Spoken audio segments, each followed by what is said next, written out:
Hello everyone and welcome to the latest episode of Sean's Movie Crusades. My name is Sean Waskrug and I'm here to review all the latest films in theaters as well as anything that comes out recently or anything you guys recommend, whether it be recent films or old school movies. Now before we get into today's video, don't forget to hit that like, share, and subscribe button so you guys are staying up to date with anything on the channel. And also don't forget to follow us on all the social media outlets that you see below. Now today we are going over the top directors of 2018. And we also did videos for top actors, top actresses, top supporting actors, top supporting actress of 2018 as well. And if you guys would like to see those videos, head on over to the video section on the channel and you can catch them there. Now, top directors, I will admit, directors is my weak link when it comes to many movies because I tend to focus more on the performances and the story than the actual directing. And I'm trying to make myself better at paying attention to those certain things because obviously the acting and everything else that comes in the movie has to come from the director. So I don't tend to recognize the directors as much. I mean, there are certain ones that I do recognize quite a bit. But I'm going out of my way to try to figure them out this year and to kind of go out of my way to acknowledge some of the better directors of the year. Now, some of these are personal favorites of mine and might not be up for any nominations. There are some that are up for nominations, and rightfully so. But a lot of these are just personal favorites of mine throughout the year. These are also in no particular order. So I'm just kind of going down the list. So don't think that the first one is the least and the last one is the best. These are basically just going through the best ones. Well, actually, scratch that. The last two are definitely the best two in my opinion. But yeah. So let's just go ahead and dive right in. The first one would be Damien Chazelle for First Man. While I didn't fully agree with all the director decisions in terms of how the story was told, Damien Chazelle does a fantastic job of portraying the NASA Apollo process in this film. Every space scene in this movie and the ordeal that Neil Armstrong has to go through is shot incredibly. And the sound design that is going into each one of these scenes, it gives a very claustrophobic feeling to the roles and basically makes you feel like you are right in the shuttle with the astronauts in there. Also, the toll that it takes on everybody who works for NASA or who is a part of these Apollo things. Damien Chazelle does a fantastic job of getting great performances out of almost everybody in the film. And even to the point where Claire Foy has been nominated for awards because of it. I think Damien Chazelle, I love him as a director in terms of La La Land and, of course, Whiplash. I think he did a fantastic job here. Even though it is not the best of his three films, he definitely deserves to be recognized for especially the space parts of the films, especially the moon landing, and a fantastic opener to the movie as well. Going to the next one. This is a personal favorite of mine. He is one of the best directors of all time, and it's personally one of my favorite movies of the year, and that is Steven Spielberg's Ready Player One.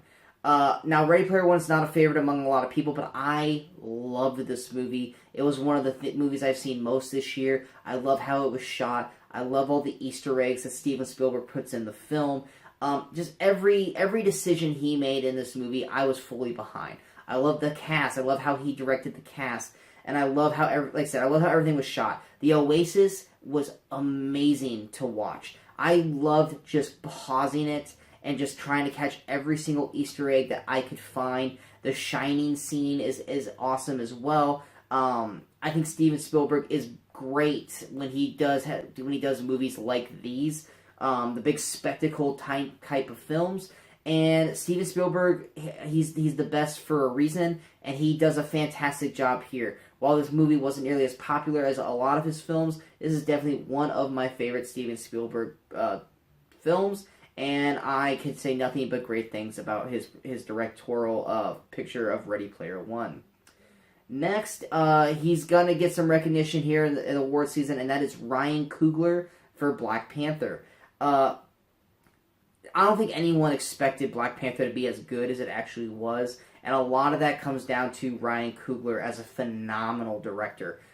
He revitalized the Rocky franchise with Creed, and basically now he has created a fantastic superhero of T'Challa in Black Panther. Not only that, he was able to take a villain and basically make him vulnerable and a very popular villain in that with Killmonger played by Michael B. Jordan, and he makes Wakanda look amazing. Every single shot in this film is done precisely and beautifully as it goes through, and Ryan Coogler's camera style is one of the best camera styles out there. The way he just sees everything through the lens is fantastic, and the way he gets everyone in the movie to give their best performances they can possibly can is a tip of the hat to Coogler, just how great of a director he really is.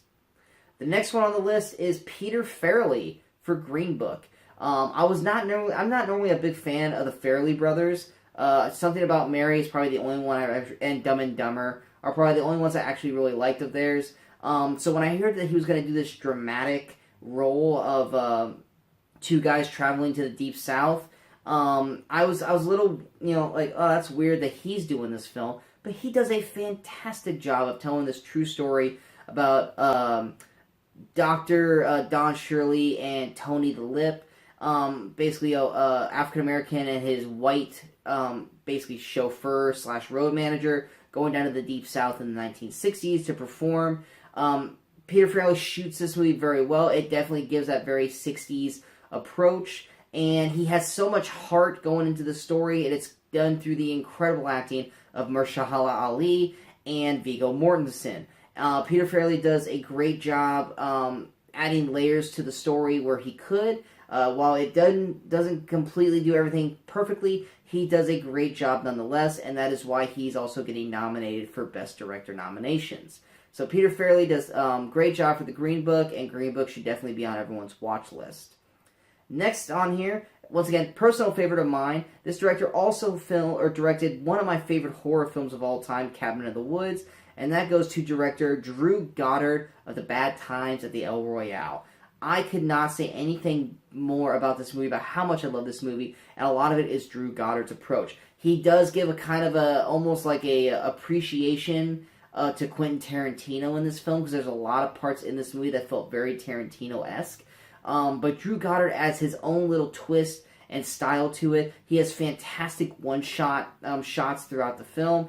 The way he just shoots everything, and the way he makes this hotel look amazing all the way through, and the performances he gets throughout this film is incredibly well done. I love the way he shot this movie, how it's constantly done in a rotation where he goes back from a different person's perspective so you can see the same scene over again from a different point of view. I love the way they did that. I love how he adds new story elements halfway through the film to add new layers of character development for the characters that we did not get enough of earlier in the film.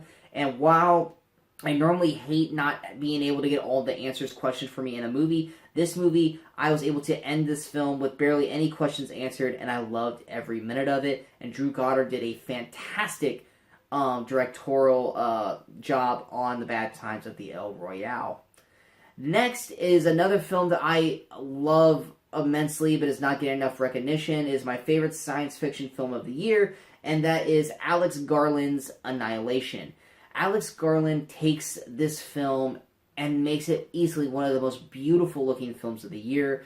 Every shot in this movie, once they go into the glow, I forgot what it's called, but once they go into the area where everything's at, every shot in this area could be a wallpaper for your computer or anything. I mean, it's gorgeous. Every single shot looks breathtakingly amazing. He's got fantastic performances out of Jennifer Jason Leigh, Natalie Portman, Tessa Thompson, Gina Rodriguez. Oscar Isaacs is fine in the film as well. The bear scene is easily one of the most terrifying scenes of the year. Annihilation is a fantastic film, and Alex Garland does an incredible job directing the movie, and should definitely be recognized for his directing in that film as well. The next one I feel it's criminal that he is not getting nominated for Best Director, and that is John Krasinski for A Quiet Place. John Krasinski does such an incredible job just portraying a world where you literally have to be quiet or you will die. The slightest sound and you're dead. And he does an incredible job of portraying that level of horror throughout the entire film. And is easily one of the most suspenseful, intense movies that I have watched all year. The entire time I was watching this in theaters, I was basically rolled up into a ball, just trying not to make noise. And every time there was a noise made in the film, I was literally frozen in horror about what could happen. Krasinski does a fantastic job of building that terror throughout the entire film. It's shot beautifully. The usages of ways to communicate between one another and to get stuff done without making noise is incredibly well done. And of course, the performances out of himself, Emily Blunt, and Millicent Simmons is also incredible as well. And when the movie ended, I just screamed out because I just wanted more and I didn't want it to end. Next one on the list, they're not getting any recognition for this, and that's sad, and that is the Russo Brothers for Avengers Infinity War. I don't understand why they're not getting recognition for this film. This film is a masterpiece, 10 films in the making. The pressure that these brothers had on their shoulders to take 10 years of films and compile them into, well, two, but the first half of this two-parter, and just making it work is reason enough for them to be on this list. They made you believe in a phenomenal villain of Thanos. They broke your heart at the end of the movie. If anyone went through Infinity War and did not shed a tear, I feel sorry for you. This movie was a fantastic film, and it is mainly because of the Russo brothers. They've done fantastic Marvel movies before with Winter Soldier and Civil War, and Infinity War is one of the best ones, and I cannot wait to see what they do when they finish this off with Endgame in April. But the Russo brothers deserve all the recognition in the world for being able to take all these characters and put them on the screen at once and knock it out of the park. Now the second to last one here, easily, once again, another person who's not getting the recognition they deserve. This guy deserves to get a Best Actor nomination, if not win, for his amazing film, and that is Ari Aster for Hereditary. This film is basically art at its finest. The way it's shot, the way it swallows you whole in terms of its scenery shots. The opening shot of the movie is a masterclass in directing, as you're literally starting in a shot of a wooden toy house, and as it's getting closer and closer, you get into a room of the toy house, and then all of a sudden the main actor walks through the door beautifully. Every single shot in this film is done to perfection, and the cast alone is amazing. Toni Collette, like I said, it's criminal that she's not getting nominated for Best Actress for this role. Alex Wolff, also criminal that he's not getting nominated for Supporting Actor. This movie is fucking amazing. A lot of people bash it because they thought it was going to be a straight-on horror all the way through.